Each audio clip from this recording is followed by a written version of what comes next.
நான் ஒன்றை மட்டும் உங்கள் முன் வைக்க விரும்புகின்றேன். இன்றைய தினம் என்னென்ன குற்றச்சாட்டுகள், என்னென்ன கோளாறுகள் இந்த நாட்டிலே உருவாக்க முயற்சிக்கின்றார்கள், மக்களை பிரிக்கின்றார்கள், ஜாதி நம்பிக்கை உடையவர்களிடையே என்னென்ன தொல்லைகளை உருவாக்குகின்றார்கள் என்பதை நீங்கள் ஒவ்வொன்றாக நினைவுபடுத்திக் கொள்ள வேண்டும். ஆமாம், தெரியாததல்ல, நினைவில் வைத்துக் கொள்ள வேண்டும், பின்னால் நினைவுபடுத்திக் கொள்ள வேண்டும் என்பதுதான் என்னுடைய வேண்டுகோள்.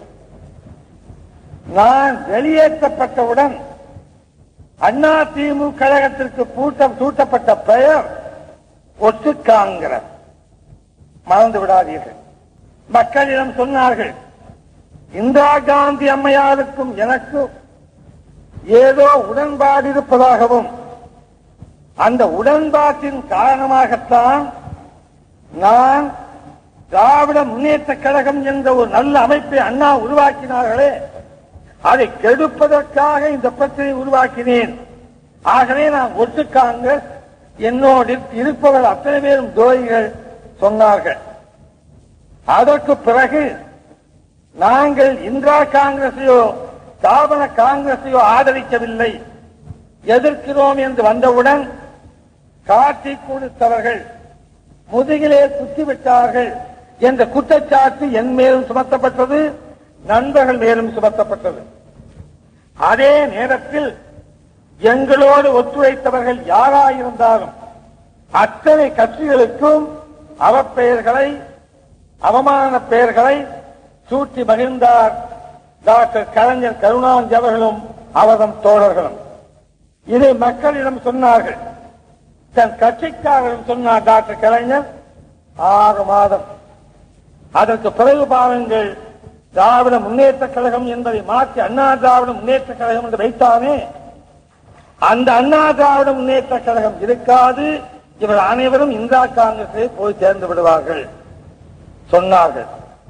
என்ன காரணத்தின் அடிப்படையில்? எனக்கு வருமான வரி பாக்கி இருக்கிறது, அதை வைத்து பயமுறுத்துவார்கள், அந்த லாபத்திற்காக சமாதானப்படுத்திக் கொள்வதற்காக நான் அங்கே செல்வேன் மக்களிடம் சொன்னார்கள். இத்தனை லட்சம் ரூபாய் வரி பாக்கி அவனுக்கு கொடுக்கவில்லை என்றார்கள். நான் அன்று கேட்டதை இன்றும் கேட்கின்றேன். இங்கே இருக்கின்ற விவரம் தெரிந்தவர்களை மனதில் வைத்துக் கொண்டு கேட்கின்றேன். கணக்கை மறைப்பது வேறு, கணக்கை காட்டி பணத்தை கட்டுகிறேன் என்று சொல்லி 4 தவணை கேட்பது வேறு. நீ கணக்கை காட்டாதவன், நான் கணக்கை காண்பித்தவன். நான் கணக்கை காண்பித்ததால்தான் இத்தனை லட்சக்கணக்கான ரூபாய்கள் நான் வரி கட்ட வேண்டும் என்று வெளியே தெரிகிறது. நீ கணக்கை காட்டவிட்டே இல்லை, வரி எவ்வளவு என்பது தெரியவில்லை. எப்படி காண்பிக்க முடியும்? நான் உழைத்து சம்பாதிக்கின்றேன், எனக்கு எங்கு தொழில் இருக்கிறது, நான் அந்த வருமானத்தை கணக்கை காண்பிக்கின்றேன், பணம் கட்ட முடியவில்லை, ஆகவே எனக்கு கடன் பாக்கி இருக்கிறது. உனக்கு சம்பாதிப்பதற்கு தொழிலும் இல்லை, பணம் இருக்கிறது, கணக்கு காட்ட முடியவில்லை. இதுதான் உண்மை. இதற்கு என்ன சொன்னார்கள்? பணம் பாக்கி இருக்கிறது, வரி பாக்கி இருக்கிறது, நாட்டை ஏமாற்றுகிறார்கள்.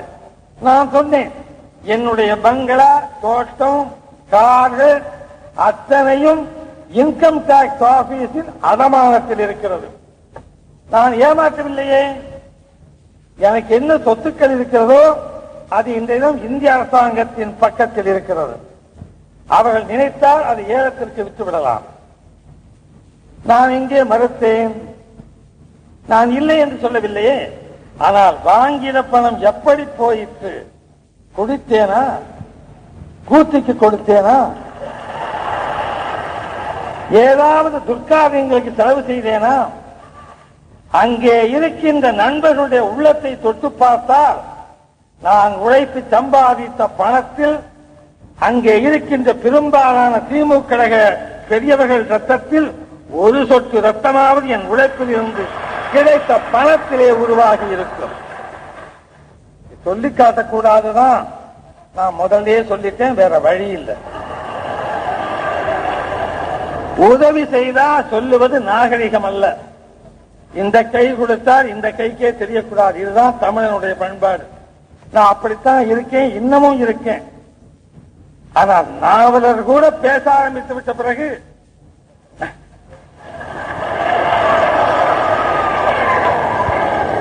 என் வாயை கிளறி உண்மையை சொல்லும்படியான நிர்பந்தத்திற்கு ஆளாக்கினால் நான் அதை விட வேறு என்ன சொல்லுவது?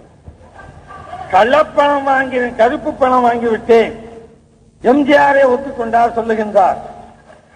அங்கே சொன்னார்கள், நான் மறுக்கவில்லையே. எந்த சினிமா நடிகர்கள் கருப்பு பணம் வாங்கவில்லை? நான் செலவு செய்கின்றேனே, அந்த பணத்தை எப்படி செலவு செய்தேன், இப்பொழுது கணக்கு வைத்திருக்கின்றேன் என்றல்ல, இப்போது வாங்குவதில்லை. எனக்கு அதை பற்றி கவலை இல்லை. வாங்கியிருந்தது தவறுதான். கரந்தை தமிழ் சங்கத்தில் படிக்கின்ற ஒரு நண்பர், நான் தமிழ் படிக்க வேண்டும், எனக்கு இத்தனை 100 ரூபாய்கள், இத்தனை 1000 ரூபாய்கள் வேண்டும் என்று கேட்டால், நான் 6 பேர்லயும் அனுப்பி வச்சிருக்கேன். ஒரு 3 ஆண்டுகளுக்கு பிறகு பார்த்தா தமிழ் வித்வான் என்கிற பட்டத்தோடு ஒரு அன்பர் வெளியே வருகிறார். அந்த பணத்தை நான் கருப்பு பணத்திலிருந்து தான் கொடுத்தேன். இப்படி செலவு செய்த பணத்திற்கு நான் நேரடியாக இந்திய அரசாங்கத்திடம் ஒப்படைத்து உரிமை பெற்றேன். அதற்கு 13 லட்சம் ரூபாய்களுக்கு மேல் நான் வரி கட்ட வேண்டி வந்தது.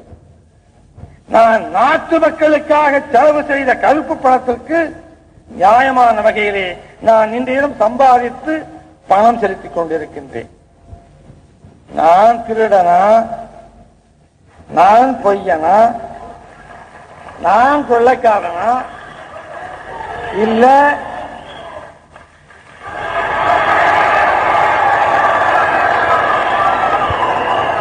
மக்களிடம் வாக்குகள் வாங்கி உங்களை வாழ வைக்கிறேன் என்று சொல்லி வரிப்பணத்தை வாங்கி அணைக்கட்டு போன்றவைகளுக்காக ஏலம் விடுகிறேன் என்று சொல்லி மந்திரி வீட்டுக்குள்ளேயே உட்கார்ந்து தீர்மானம் போட்டு கையெழுத்து போட்டு நீ அங்கிருந்து லட்சக்கணக்கான பணம் வாங்கி வைத்துக் கொண்டிருக்கின்றீர்களே, இது நியாயமா?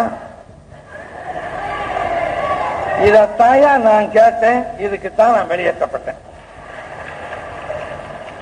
சரி, வெளியேற்றப்பட்டவனுக்கு நீங்கள் கொடுத்த பட்டம் என்ன? ஒட்டு காங்கிரஸ்.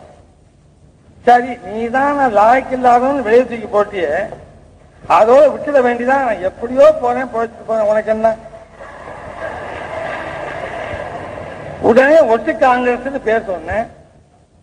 ஆனால் நான் ஒட்டு காங்கிரஸ் அல்ல, வெற்றி காங்கிரஸ் ஆக இருந்தேன் என்பதை நீங்கள் புரிந்து கொள்ள வேண்டும். இப்ப ஒட்டுகிற காங்கிரஸ் அங்கே இருக்கு, ஸ்தாபன காங்கிரஸ், இந்திரா காங்கிரஸ். அதிலேயே வெட்டப்படுகின்ற காங்கிரஸ் நண்பர்கள் அதிமுக கழகத்திலே சேர்ந்து கொண்டிருக்கின்றார்கள்.